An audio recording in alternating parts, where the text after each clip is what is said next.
Hello मेरे प्रियो, welcome back to my channel love of God में। आज फिर मैं आपका स्वागत करता हूँ उस महान परमेश्वर, शक्तिशाली परमेश्वर, अनादि पर ब्रह्म परमेश्वर प्रभु यीशु मसीह के पवित्र और सामर्थ्य नाम में, अपने इस चैनल लव ऑफ गॉड में।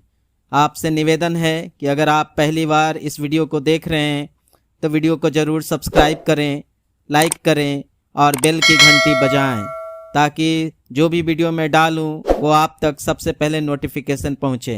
तो दोस्तों, वीडियो में बने रहिए, पूरा सुनिएगा, ताकि परमेश्वर का कृपा, परमेश्वर का आशीर्वाद आप तक पहुंचने पाए। तो दोस्तों, आज का नया थीम है, नया विषय जो मैंने चुना है वो 7 पाप जो मनुष्य करता है और परमेश्वर के कृपा से दूर रहता है। तो आज मैं उन 7 पापों के बारे में बातचीत करूंगा। आइए हम आज का वो 7 पाप को सीखते हैं जिससे परमेश्वर का कृपा आप तक नहीं पहुंचता, परमेश्वर आपके प्रार्थना का उत्तर नहीं देते हैं उन 7 पापों के कारण। तो आज वचन हमने चुना है नीति वचन 6 अध्याय 16 से 19 पद तक।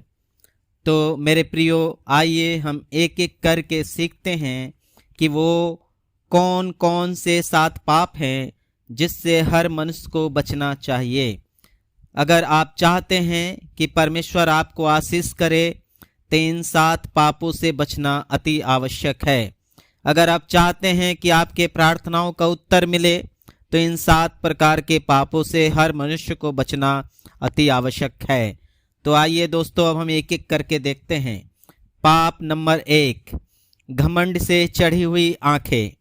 जो व्यक्ति घमंड करने वाला व्यक्ति से परमेश्वर नफरत करता है। घमंड एक प्रकार का पाप है।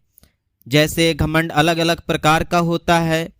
किसी मनुष्य को अपने धन का घमंड होता है, किसी मनुष्य को अपने रूप का घमंड होता है, किसी मनुष्य को अपने शक्ति और सामर्थ्य का घमंड होता है, किसी मनुष्य को अपने बड़े होने का घमंड होता है, किसी मनुष्य को अपने ज्ञान के ऊपर घमंड होता है। घमंड चाहे किसी भी प्रकार का हो, परमेश्वर को बिल्कुल नहीं भाता। अगर आप घमंड करते हैं, आपके ऊपर आपके गुण में घमंड शामिल है, तो निश्चित ही आपका परमेश्वर से दूरी है। निश्चित ही परमेश्वर आपको आपके प्रार्थनाओं का उत्तर नहीं देने वाले। निश्चित ही परमेश्वर घमंड करने वाले मनुष्यों से बैर रखने वाला परमेश्वर है। आइए हम दूसरे पाप नंबर 2 को सीखते हैं। पाप नंबर 2, झूठ बोलने वाली जीभ। परमेश्वर अपने वचन में यहाँ लिखा है कि जो मनुष्य झूठ बोलता है उसको भी परमेश्वर पसंद नहीं करता। इसलिए हर मनुष्य को इन अवगुणों से दूर रहना चाहिए।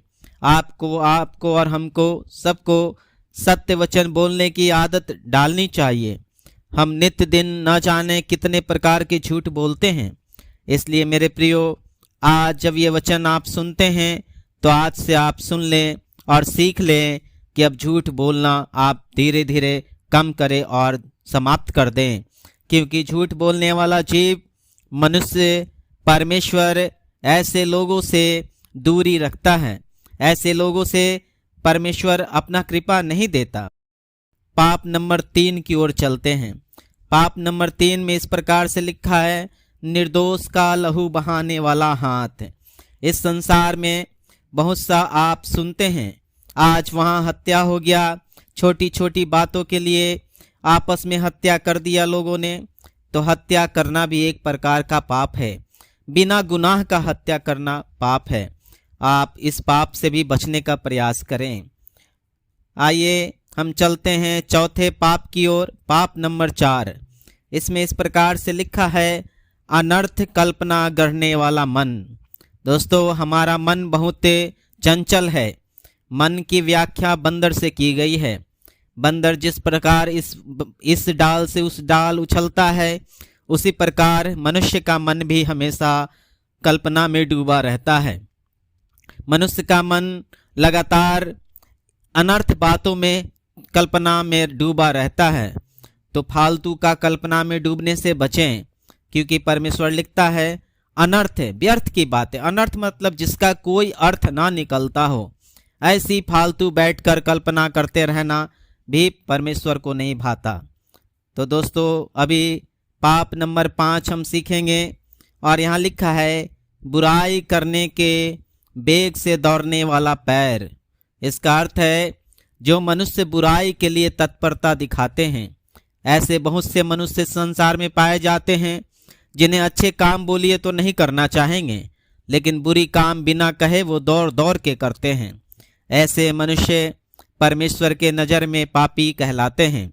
और अगर हम आप भी ऐसे कामों में हैं तो निश्चित ही परमेश्वर अब हमारी प्रार्थनाओं का उत्तर नहीं देगा, क्योंकि परमेश्वर बुराई करने वाले लोगों से नफरत करते हैं।